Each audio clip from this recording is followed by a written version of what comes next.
jiwo sekta mar thieth kaluwore gi riwruogego. Ogirimiti no nyalo kelo ber mathoth ne piny Kenya ahinya to tok jatend piny Amerika chungo sir mar konyo e yudo yedhe kedo gi midhusi mag ayaki, yedhe mag malaria kod mago makahera kata TB. Efi Nyakidi miyowa ler. En winjruok manochuoye kogno tarik 4 dwe mar 12 higani e kinde mane jatend piny William Ruto otimo limbe mare e piny Amerika. Winjruok mane dhi miyo piny Amerika miyo piny Kenya kwan omenda maromo bilion 207 majiwo sekta mar thieth. Winjruok makamano osemedo nyuolo paro ka seneta ma Busia Okiya Omtata nochwalo bura e doho kokwede ni notime ataro machik. Bura mabende nyowinje doho ma Milimani nyoro. E ng'eto mare, jang'ad bura Chacha Mwita nyochiwo chik machungo keto ogirimiti no itim nyaka kanyo mawinj makare ng'ur ma ochwal kod Omtata. When this deal was signed, it brought back hope to the many Kenyans who are wondering whether they will continue enjoying the services that they were enjoying before. And to the health workers, they were really hopeful that they would get their jobs back. But now, I think this standoff has taken them back to ground zero. Kata kamano, riwruoge mag jochiw thieth pachoka moriwo koda ka KMPDU, KUKO, kod mano mag lakteche laboratory kumlo e kind mamoko owuok oko ma siro girimiti manochuoye kognono ka giwacho ni obiro kelo ber mathoth ne piny Kenya moloyo to ne jogo maonge nyalo mayudo yedhe kedo gi midhusi mag ayaki. What is the fate of the 1.4 million HIV patients who have been surviving on ARVs through this program? I want to reiterate that the issue of the US and the Kenya Cooperation on Health Workforce or on the healthcare is not new. We have many families in the slums of Kibera. We have many families from Nyanza and from every part of the country that cannot afford the monthly 6,000 on 10,000 for ARVs. And therefore, they have been benefiting directly from this PEPFAR, from the PEPFAR funding. Kopogore kod sir mar yudo yedhe kedo gi midhusi mag ayaki, omenda makamano ne dhi chiwo sire kedo gi tuoche mamoko kaka malaria kod tuo kahera kata TB, ahinya to kaluwore ni magi tuoche ma osebedo ka yudo sir kowuok e pinje maoko. Chenro mabende jatend piny Amerika Donald Trump nochungo. Our fear is, how will the over 1 million families that are in malaria program be supported? Our fear is, how will those families that depend on the lifeline of TB drugs be supported? Yes, we may have variant ideologies on the implementation of these, but there is no alternative as we speak. There is no government funding that has been approved by the senators or the parliamentarians that will cover the critical aspect that the USAID was covering, that this particular deal is giving us. That's why we have a concern as healthcare workers, that yes, as we have the legalese and the litigations ongoing, what about the families who are benefiting from this when the entire deal is stopped? Achiel kuom ng'ur ma Okiya Omtata kod riwruog joked ne jonyiewo Consumer Federation of Kenya KUPPET nochwalo e doho en ni ogirimitino mulo nonro thieth mar oganda jo Kenya. Gino ma riwruogego wacho ni ok en adier. Before, the data people are talking about were in the hands of the NGOs, and the government was not in control of any data. And therefore, if we are talking about data protection, then we believe that a government-to-government deal is going to give the government of Kenya power over the data that comes from healthcare services. Efi Nyakidi, Ramogi TV, Nairobi. Moko kuom jonyuol ma nyithindgi notimo piny ma Kejesea ywago achiedhnade maduong' mokwako chenro mar tero nyithindo e skunde skinia ka moko nyaka sani pok oyudo skunde ma nyithindgi onego dhiye kata obedo ni duoko makamano nyogol otieno manyoro. Sinfros Okinda nigi ler. Chochni mathoth pod okwako chenro mar tero jopuonje skunde mag sinia higa manyien ka jonyuol moko nyaka sani pok ong'eyo kama nyithindegi oluongi, to moko ok mor gi skunde moluonge nyithindegi kata obedo ni chenro no nyochaki moyo seche 12 mokalo. Wadonjo e od Peter Dianga, jadak e kaunti ma Kisumu. Dianga chunye chandre kendo siko ka oro ote mar yudo skul ma oluonge nyare. Ote maduogo kowuok e migawo mar somo dwaro mondo Dianga non malong'o namba ma oro achiedhnade mathoth jonyuol wacho ni gin godo. Ng'isa mana ni a confirm ka assessment number na ni kare. To assessment number man kare ni ema osebedo ka oro to kelo na nying school. Assessment number ni achiel ni ema osebedo ma oro okelo nwa result. Nying nyathi en nying nyathina. Ere koro kaka bedo ni sama oro koro mar school to kayudo duoko ing'isa na confirm. A confirm ang'o tak gino gima ng'eyo. Dianga makoro rem ng'eyo skul moluonge nyare mayo kwem bende ywago nego mamalo mar temo yudo duoko gi duto e yor mbui. Ong'iswa ni waor skunde. Waoro skunde. Ong'adwa 30 bob. Apano ong'ad jonyuol te 30 bob mondo ng'e skunde mane gindiko ne nyithindegi. Nodhi kamano. Result obiro, ochako ketwa, wachak wagolo pesa mondo wayud result, wayudo.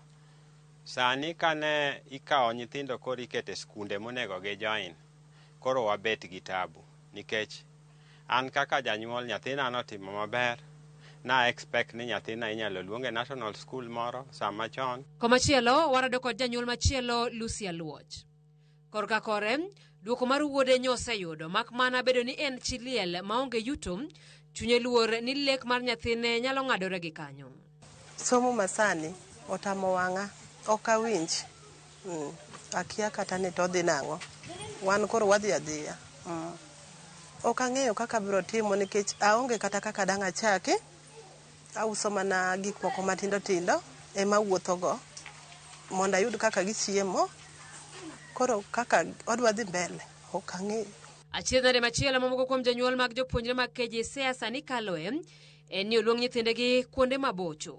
Wengine wako na wanyanya zao. Sasa nyanya anaweza pata wapi transport aende Mombasa kupeleka mtoto shule? Naomba serikali na Ministry of Education na wanafunzi wote na wazazi wote mtisikie kama wazazi wenye hawana uwezo na wamejiaminia kufunza watoto, ili mtubadilishe shule iwe rahisi kwa mzazi yule anaweza peleka mtoto shule penye anaweza. Penye watoto wamepata results zao ni mbali zaidi kama mimi ni mmoja wao. Ne jopuonjre mok mor gi skunde moluongie, migawo mar somo miyo gi thuolo mar jumbe ariyo tok yudo duoko mondo gior kwayo mar loko skunde moketgie. Simfros Okinda, Ramogi TV. Komachielo obila e kar chungo od bura maseme e Kombewa timo nonro bang' jonjore moko monjo kendo nego jalweny moro moyangi nyinge kaka Elia Bingo e otieno ma piny orugo kawuono. Kaluwore koda ruoth ma gweng'no ma South Central Seme Kale Bapondi Okuon, jonjorego omonjo apisano kod rawera moro ma nyinge Odhiambo Ambicho e kinde mane giwuok e dho wath ma Asat kama otime ohala. Mano ka gidok pacho kama omonjgi kendo tong'gi kod beti moweyo apisano kod adhonde maricho mochwe owito mane. Ringre apisano ochwale kar kano ringre ma Jaramogi Oginga Odinga boma ma Kisumu, karawera machielo motonye masirano bende yudo thieth e kar thiethno.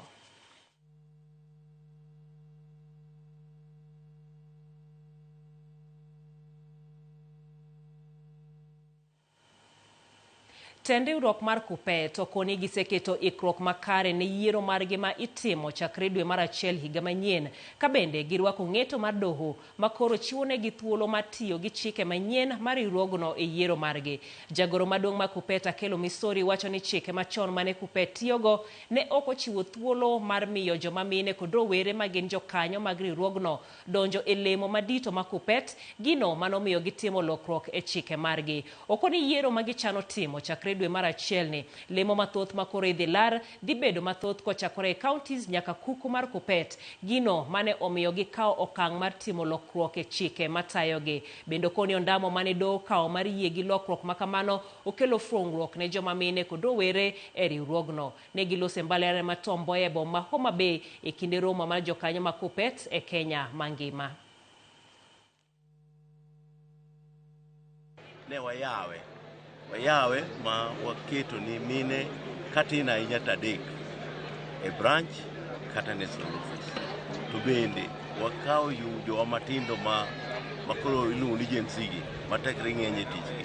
Gimbe makoro gido bedo mang'eny e tich ka.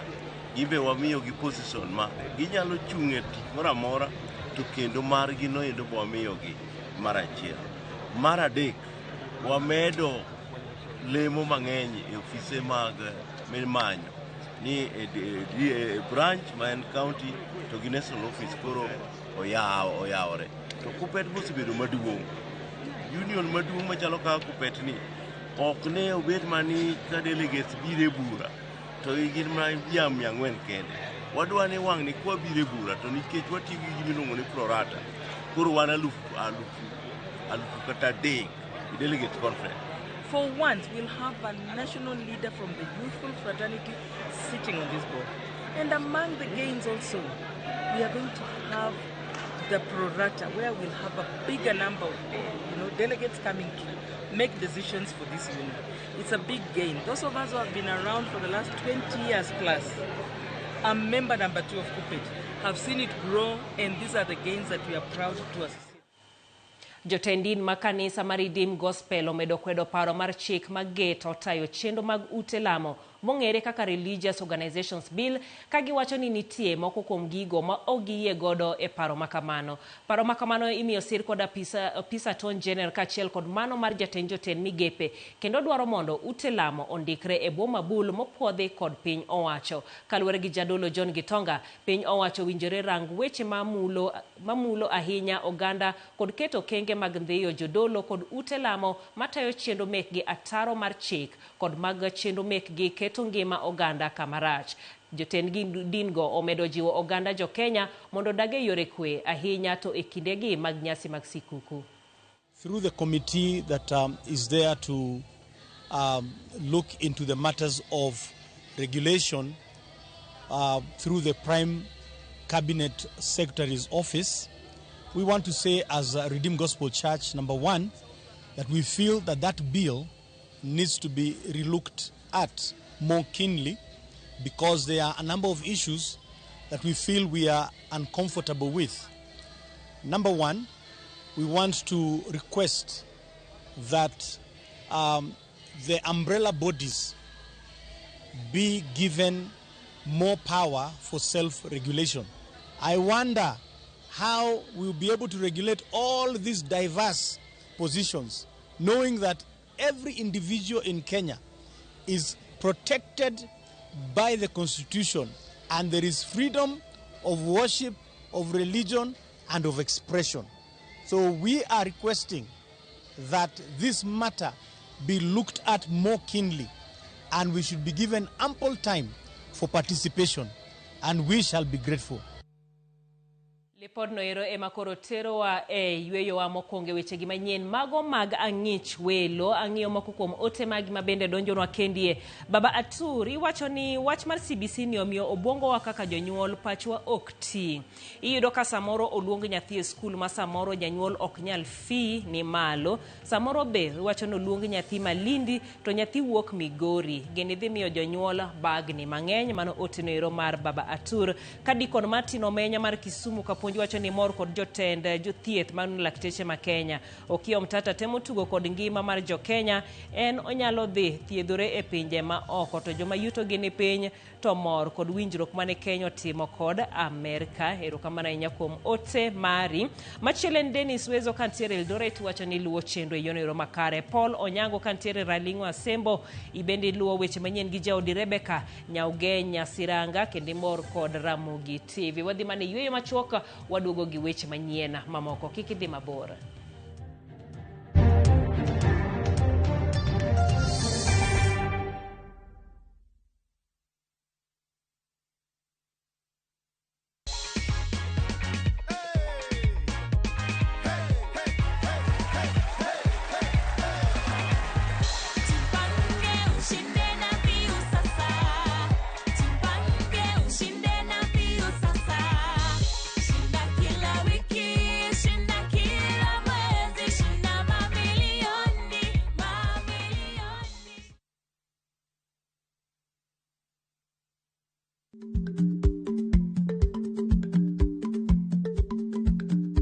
Ich lach nonego okal tako. Matiende ni bedo gi miluma mar yako mang'eny nyalo kelo rach.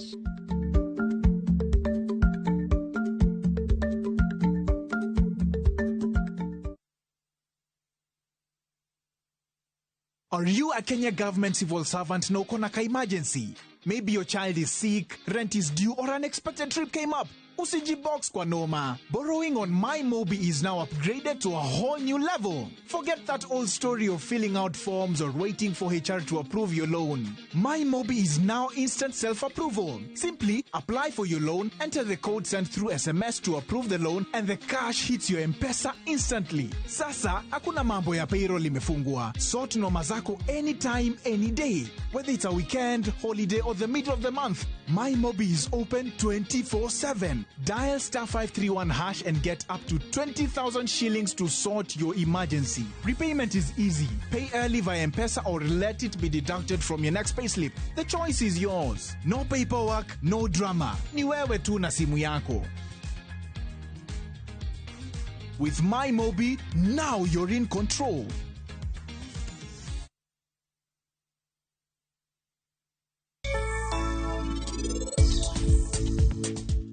Wene Sharus, en samara marnene.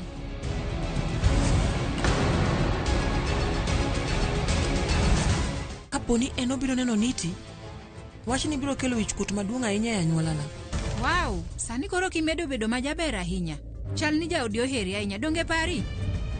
En ang'o momiyo Sakasa en oluonge mana ni pari? Nitie chabiro kae, pari gi Rajiv bende miel kacha. Ka nitie chopo kae, ok wabi bedo gi Chiarus achiel. Gin gipofwenyo ni gin ariyo.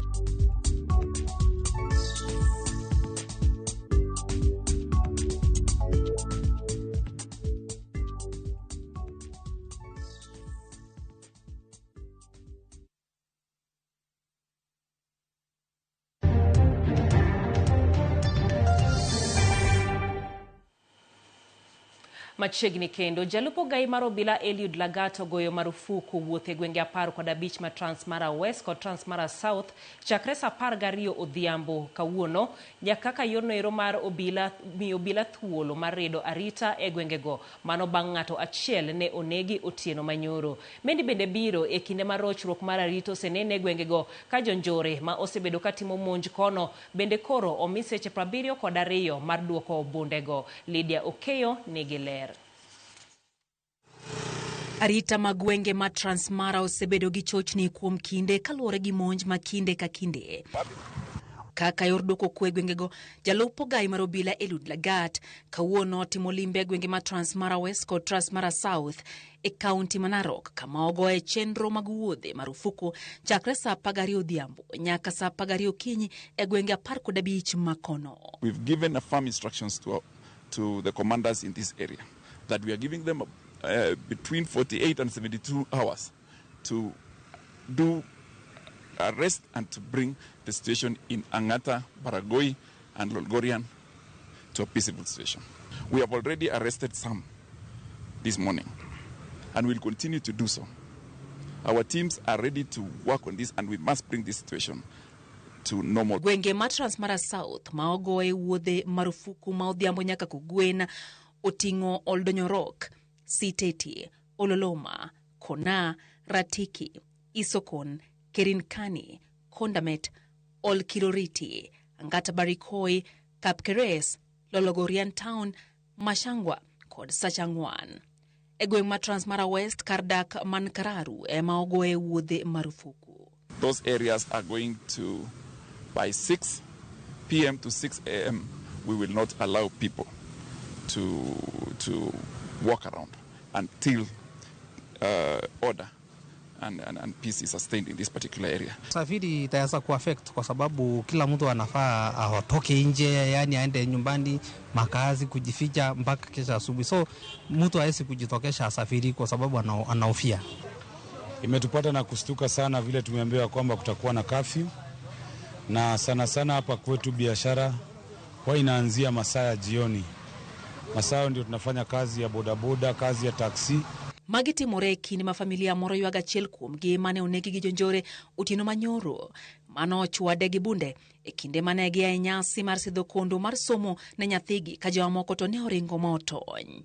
Sasa imeenda tifi marisasi ikapika marisasi tu. Sasa nikaona dereva imepika kichwa hivi, kurudi kuangalia dereva damu tu imekuja hivi. Tukamwambia dereva akitusaidia, usiwache gari, kimbia. Kumbe dereva ameumia. Sasa dereva akakimbia na nguvu ikaanza kuisha. Gisani, apedha mager dhi mbele gwengego kaka yor manyo duoko ne monj mosiko timore gwengego. Monj ma oseyo ji 8 ka owito ngimagi alwora Mangata Barakoi. Ji 1,800 osedar e miechgi kuom thuolo mar ndalo 3 ka miere 253 bende osewang'. Wuodhe e gwengego bende koro nigi rochruok anyate kinde mathoth oganda dhi e sikuku. Lydia Okeyo, Ramogi TV.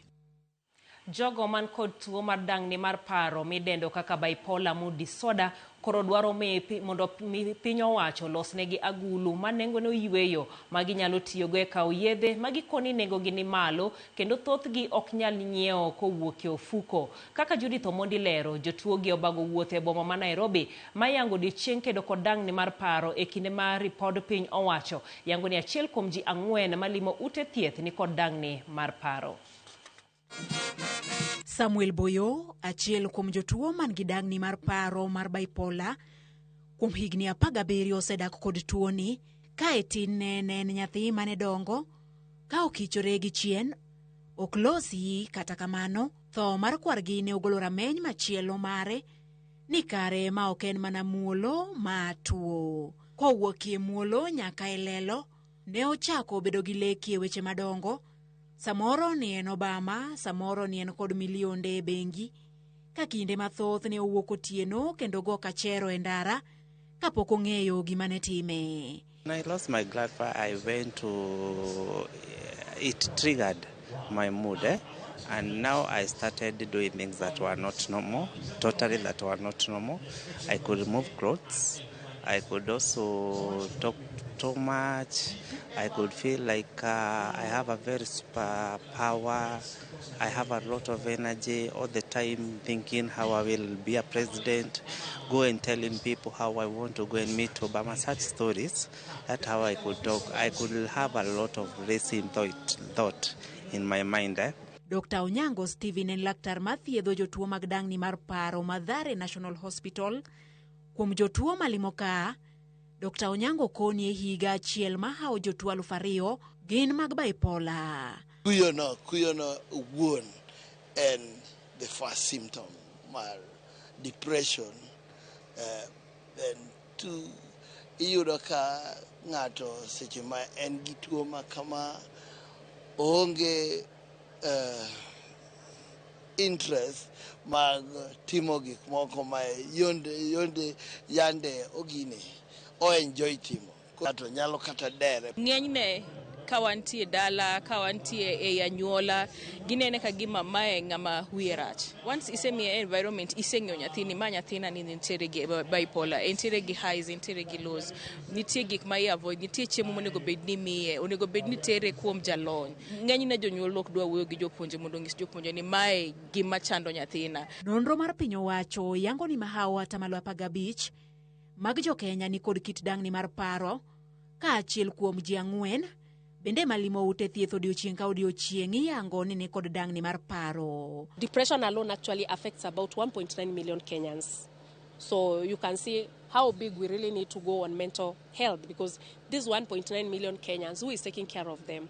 E kuonde mag tich, report ma higa 2022 yango ni e kwan mar jo Kenya 24.9 matiyo, 3.7 ni kod dang'ni mar paro. Ka idhie employment, ma understand ni wantiere gi jo manigi bipolar, wantiere gi jok manigi disability. To disability ni magitiere godo ni en ere yo mwanyalo bedo ni waketo mondo jogi oyud somo maber, jogi oyud employment maber. Newach bende ng'eni disability gi dhier gidhi e wang' achiel.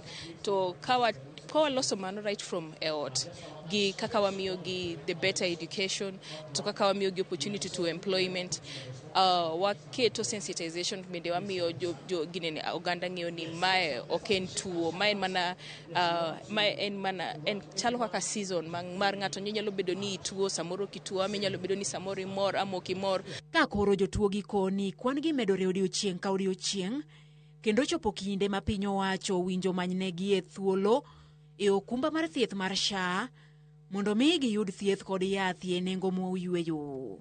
include kwa SHA so that we can get medication at a subsidized price, which will go and help a lot. Because, like now, remember, I am a beneficiary of Madari Mental Hospital. That's why I go for my treatment. There is a lot of people who are inside there who can't afford a medication, even the first generation medication. So they spend their time there, most of their productive years, as I did. Judith Omondi, Ramogi TV.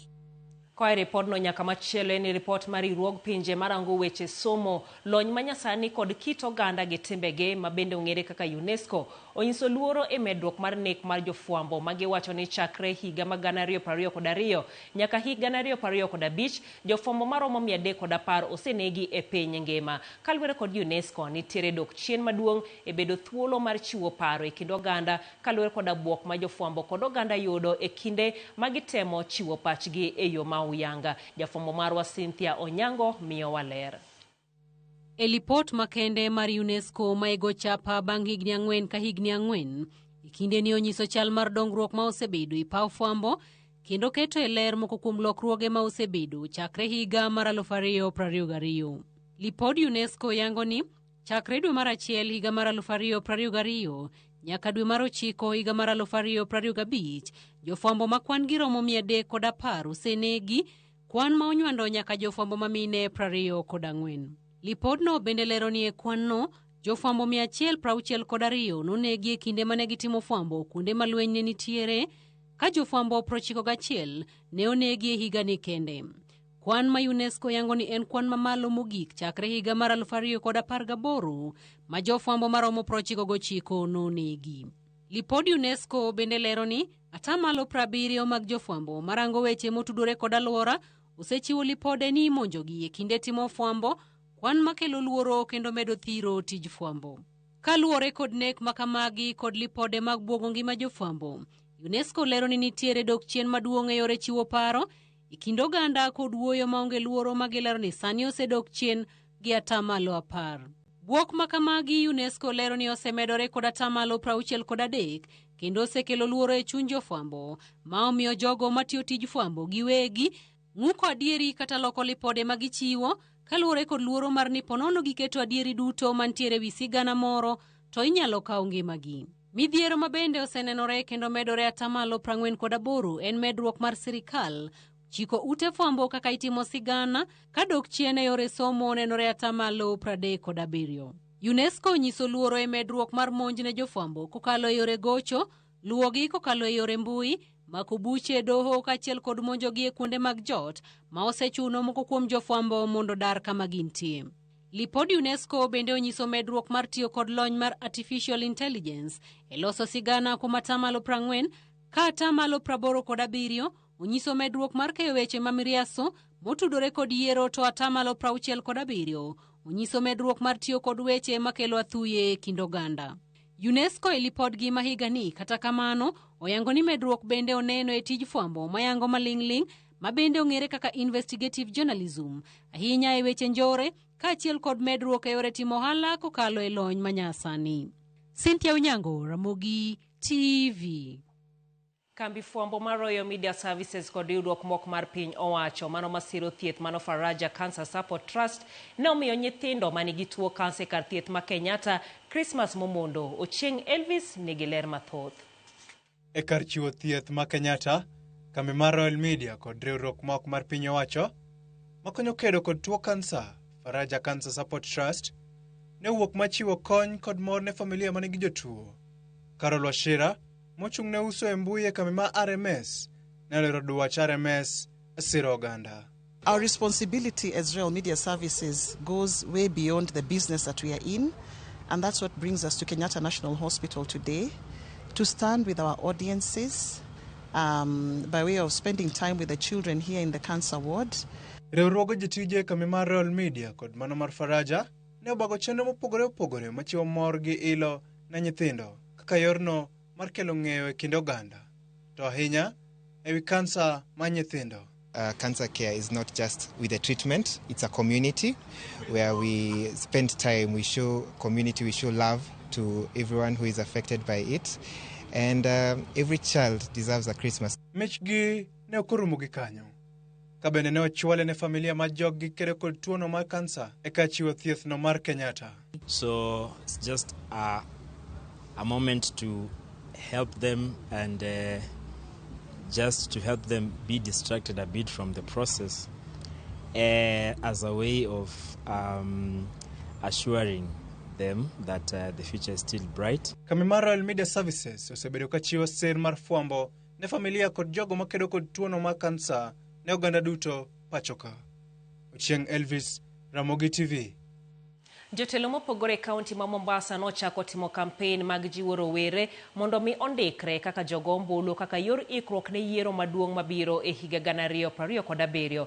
E nyasi no mane obagi alap mama Mangina Waterfront od bura Mvita, jotelogo kotenegi kod jaohala Abu Joho ne okone rowere nyaka koro ti gi lony mag mbui e lombo jowetegi ka okipande kendo ndikore kaka jogo ombulu. E nyasi no mabende ne en mar timo orako, jotelogo nokoni en midhiero ni kaunti ma Mombasa en achiel kuom counties mani kod oganda manok mosendikore kaka jogo ombulu, gino magikoni nyaka to koro time lokruok.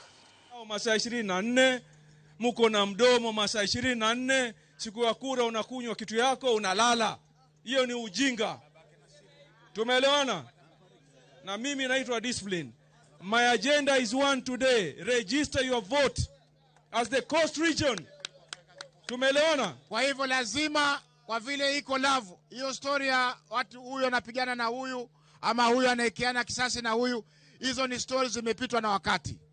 Sisi tunataka vijana tuwe pamoja kwa sababu umoja ni nguvu. Hatuwezi kupitisha mtu ikiwa hatuna umoja. Na kura ndio silaha yetu. Hakuna kitu kingine ambacho tutasongeza mbele isipokuwa kura yetu. Kwa hivyo tujiandikishe vitambulisho, wale ambao hawana vitambulisho tujiandikishe kura ili kujitayarisha kwa 2027. Unajua kadi ya kura ukiwa na kitambulisho unaenda kujiandikisha tu, si ndio? Wangapi hapa wako na pasipoti? Naona vijana tuko vizuri. Mazoezi muhimu, discipline muhimu, sio? Lakini la muhimu kabisa tuchukueni kura, sio? Tuchukueni kura ili tujiendeleze sisi kama vijana. Kwa sababu uongozi wa leo ni vijana, sio? Chendo matiego e weche mag rito alwora ochaki e kaunti ma Siaya ne jogo modak kendo matiyo kuonde mag kunyo mula. E romo mar jokanyo moriwo jokunyo mula, jotije sirikal kod jopiny, chendo no oyango ni dhi siro jokunyo mula matindo mabende kadhe midhiero ka idiyogi kod kembe kunyo mula madongo dongo madonjo e gwengego. Jogwengo oyango ni madirom jodak 9,000 mara mula nyalo lalo yutogi e sama kambi kunyo mula ma Shanta dwa chako tiyo e gwengno. Jopiny ochiwo luoro margi ni tulo nyalo muocho kono mana kaka noneno e Kolomani kuma ji 8 ne onege. Gidwaro mondo kaunti ma Siaya koro keto kenge makare kokalo chike matayo kaka ikunyo mula kod chudo ne jodak e alwora mar mula. County government momi teko mar ng'iyo jomula matindo pok osetiyo tich monego bedno tiyo. Magi make sure ni committee mar jomula matindo en committee matiyo. Jomula matindo madwaro loso cooperatives ma sheria wacho ni gilosi yudo thuolo mar loso gigo, to kony matindo tindo machalo kaka machines magitiyogo county konyogi e yudo mago.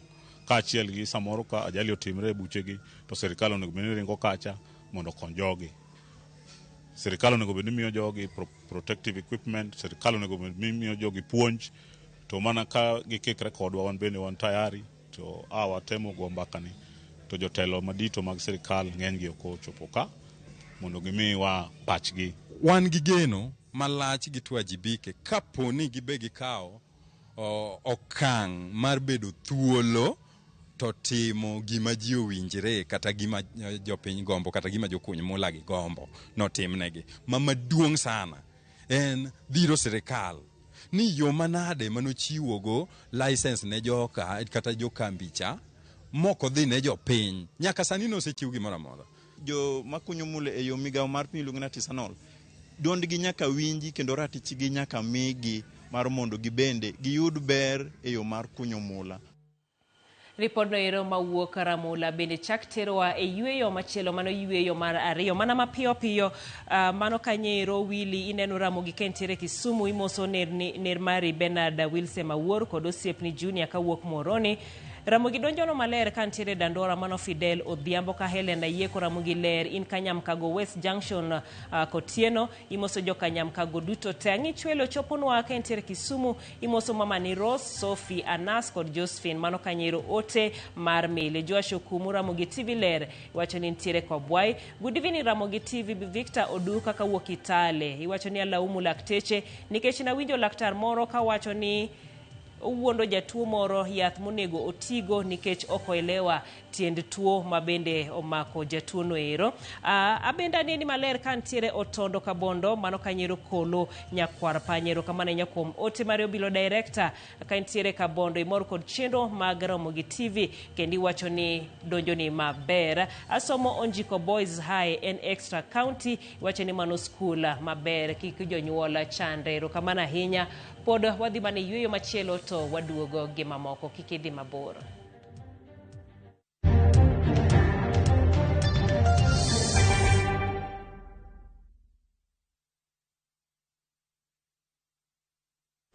Tired of late rides and shady charges? Itisha Wigo. Now Wigo, you get more than just a ride. Unapata on-time pickups, gari safi na fresh every time. Ride V-Smart, ride V-Safe, now Wigo. Download the app now, ama SMS Wigo to 20425. Wigo, your trusted ride.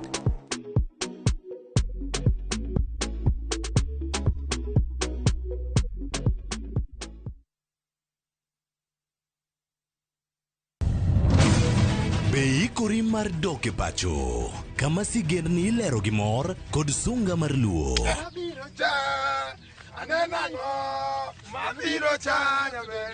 Chakre weche hera mamulo chuny, anyuola, timbe machon, nyaka sigendni madongo mag kit anyuolawa mapakowa. Magi ok gin mana sinema, magi gin sigendni magwa. Ka oko mana chikni emomiyo koro sani wabedo kaka familia kar nyamerwa. Dhok ma wawacho, koko mag nyierowa, kit luo kod sigendniwa nenore ayanga.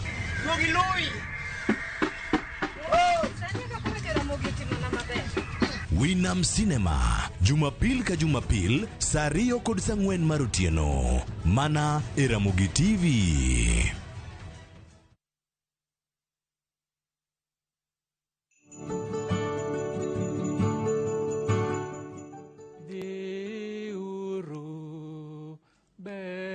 Bethlehem, ununwang Maria, gi Joseph gi nyathi makwar, en mobiro nuka jawar, dhiuru mondo ulame,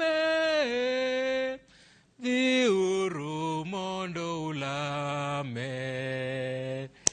En kinde mag nyasi nyakwara moga jwang' wagone Nyasaye erokamano ka Ruoth omedi mathoth yie mondo ipar nyawadu maonge godo mondo wabed mamor kanyakla e kinde mar nyuol Ruodhwa.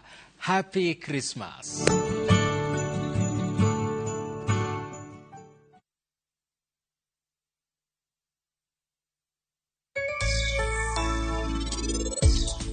Nitie chabiro kae, pari gi Rajiv bende miel kacha. Ka nitie chopo kae, ok wabibedo gi chiarus achiel. Gin gipofwenyo ni gin ari.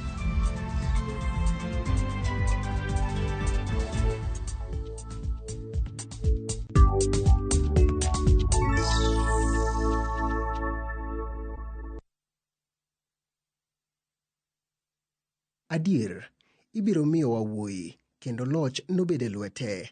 Noluong nyinge ni Jabura Mahono, Nyasaye Maratego, Wuoro Manyaka Chieng', kendo Ruodh Kwe. Lochne nobed maduong' kendo kwe mokelo nobed maonge giko. Enobed e kom Daudi kendo norit pinye gi adiera kod tim makare mondo ogurre obed motegno. Dial *860*417# to get Omiwa Wowi as your skiza tune.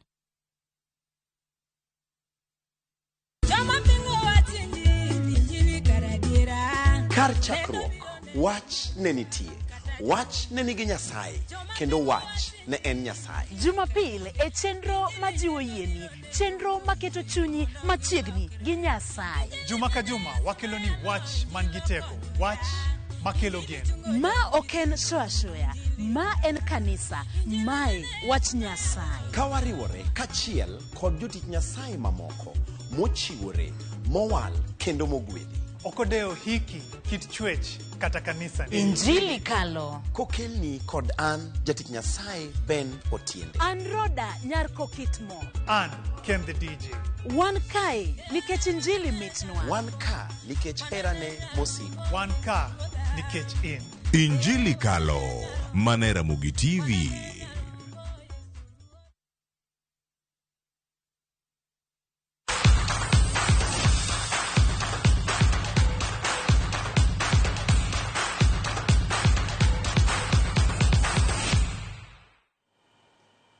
Klab mar Shabana oidho nyaka e thuolo mar ariyo chung' mar timbe e lig maduong' mar adhula pacho kamano KPL. Shabana oloyo klab ma KCB gonde 3-1 e tugo mane obagi alap ma Kasarani Stadium.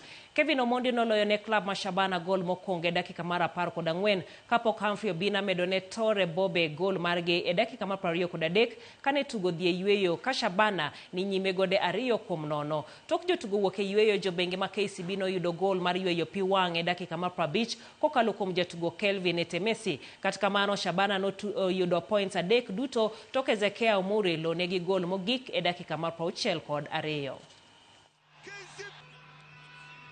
Kelvin Etemesi kushambuliwa na wachezaji wanne. Kelvin Etemesi again. Haijai. Ezekiel Omuri. Omuri!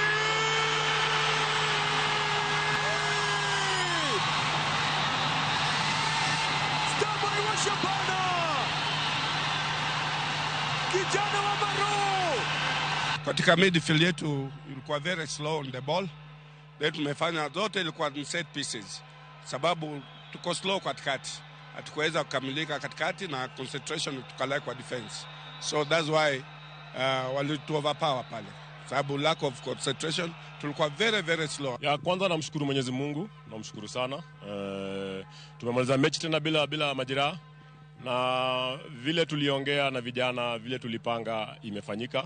So hii yote tunarudishia vijana, effort ni yao, wana make a lot of effort kwa kiwanja. Na pia mashabiki wale wamekuja kutusukuma pia tunawarudishia shukrani. Tumemaliza mwaka vizuri, tulianza vizuri, season ikianza tumemaliza vizuri, tunajua tutaanza mwaka 2026 vizuri.